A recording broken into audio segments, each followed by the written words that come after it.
In February of 2015, I had been experiencing some severe shortness of breath and fatigue with things as easy as walking up the stairs, or any workouts at the gym were causing a lot of shortness of breath, and to the point of where I felt like I was going to pass out. You know, we were aware of Meredith's mother's past, obviously, and so the issue of pulmonary hypertension was always sort of in the back of our minds. But it really sort of came to the forefront that night in February after they ruled out a heart attack and heart disease. Pulmonary arterial hypertension in its simplest form is elevated blood pressure in your lungs. Currently, there is no cure for pulmonary hypertension.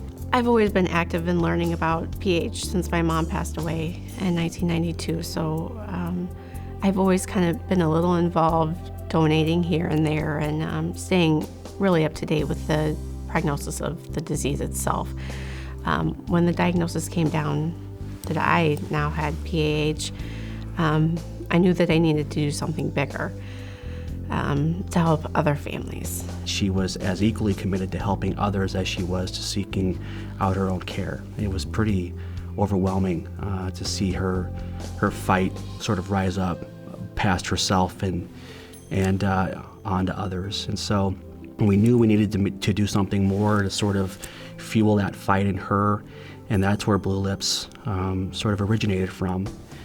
And within that, we knew that the biggest area of need in this disease was making sure that these types of patients were diagnosed as early as possible. The Blue Lips Foundation is governed by a board of directors that's made up of Meredith and myself and 5 other Des Moines area medical and business professionals. And it's also comprised of a scientific council that sort of governs and assists us with research grant applications from universities and from researchers around the country who want funding from Blue Lips. So those folks can tell us whether or not there's some ground to be made with those grants.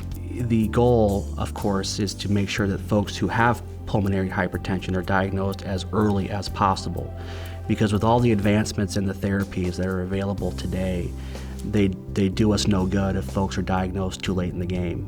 When we first broke ground and started publicizing Blue Lips Foundation, it was very overwhelming to me, the amount of people in central Iowa, or just in Iowa in general, that reached out to me, either thanking us that there was finally something local. I think we've received messages, notes, calls from most states across the country at this point, and from countries in Canada to Europe, with folks expressing their gratitude for bringing light to this subject and this topic within that community. My definition of a hero is someone who stares adversity in the face, regardless of the situation, and tackles it head on, and along the way lifts up others. And